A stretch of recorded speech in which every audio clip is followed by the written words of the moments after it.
in the year of 1983, I sent Mr. Adisa Akil to St. John Herb Store in Silver Spring, Maryland, and asked him to buy me a pound of bugleweed.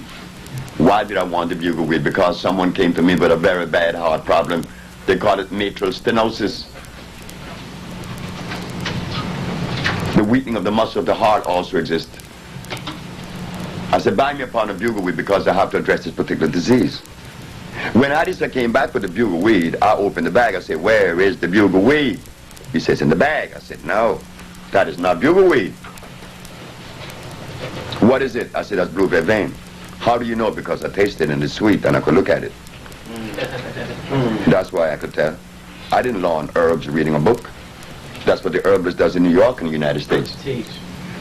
So I said, take me back to the store. So he took me back to St. John Herb Store. And there, the young lady, which was black, said to me, well, how do you know that this isn't bugleweed? My boss been selling herb for 25 years. I said, young lady, your boss may be selling herb for 125 years. This isn't bugleweed. Call your boss. The boss came. What's the problem? I said, I don't think there's a problem. There's never been a problem with me. I just don't have those things. But you sold me something that was supposed to be one thing is another. How do you know? Because I know. This is not bugleweed. Bugleweed is bitter. Bitter as gall, and this is sweet. And bugleweed has, in intervals of an inch, has a little ball on the plant. A little ball. Every inch it has a little ball. This has no ball. I said, would you please go and see if the bag that was sent to you that said blue vervain could possibly be the bugleweed? And she goes inside, and guess what happened? The bags were mislabeled. And she apologized.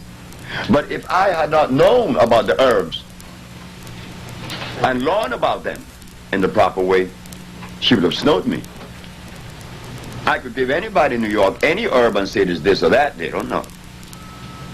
Because the very herbalists, when I came to New York just 15 years ago, one day telling their recipients to drink carrot juice, didn't they tell the recipient to take golden seal? Well, when you does such a thing, you are showing and telling the world that you don't know what you're doing. And this is what happened to me when I went on WLIB. And I told the audience at WLIB that carrots were artificial.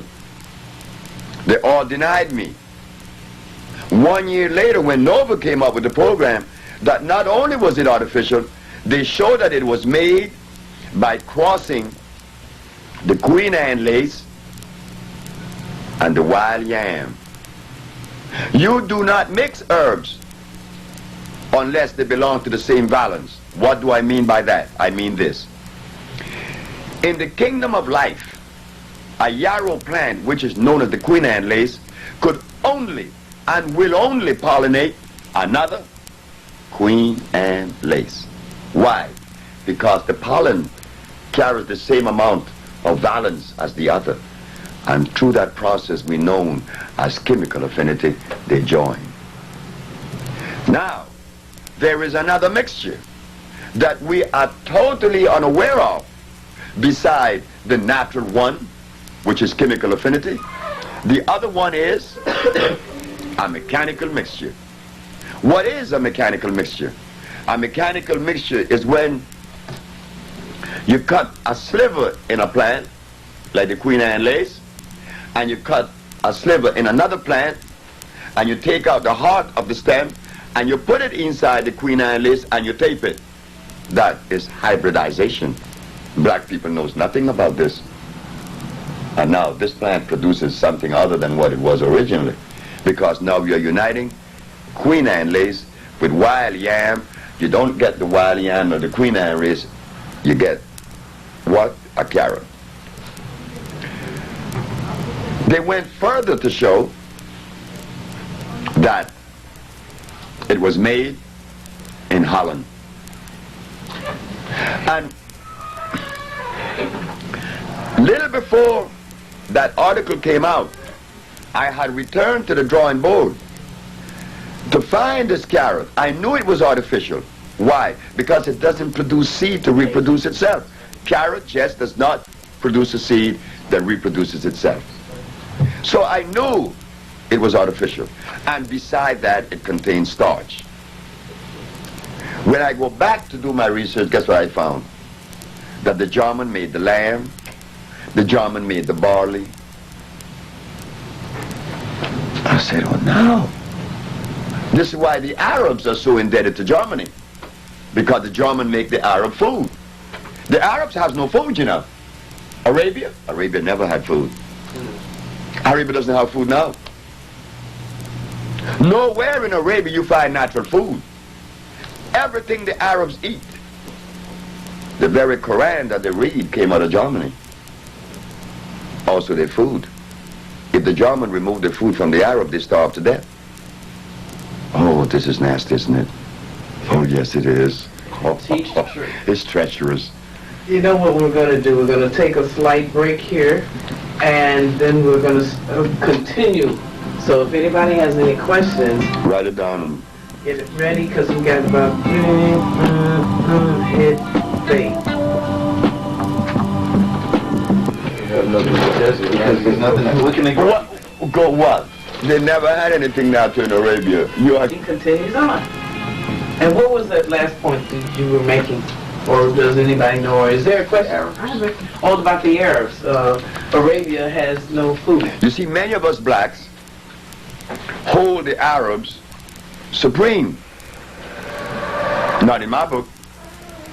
Because how could someone eat artificial food all their life and be smart when the very food that you eat influences the brain to allow you to think?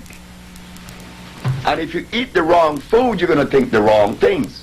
And that, again, is common sense. If you take a diesel automobile and put in it gasoline, what happens? It can run. It cannot run. If you just put gasoline in a diesel engine? Oh, no, I didn't hear that part. Question. You can't. No. So the human body responds the same way. The black race has never had anyone to really show us what we should or should not eat. The only man that came was messenger of Honorable Elijah Muhammad. The only man that said, stay away from the pork. And when I, Sebi, sat and ate with the messenger in his house on 3837 South Woodlawn Avenue in Chicago, the messenger personally told me and Brother Harry Nance from New Orleans that we should not be eating meat at all. Well, and we should not be eating anything on this menu because it is poisonous to us. But if he, the messenger of Allah, Elijah Muhammad, had told the black race of the United States to stop everything, who would listen then? So he had to he couldn't cold turkey us. He was very intelligent. He removed the pork. And just by removing the pork and many other little things, they rebelled and they said they wasn't going to join because they had to eat their pork. Telling us that we have been conditioned, not only brainwashed. I don't even think of brainwashing. I'm talking about that conditioning. They have made us addicts. Which black person in America eats food that is consistent with their African ancestry? Don't even go there, because none. Then we go to the Maya, Honduras, where I was born, this Latin American country.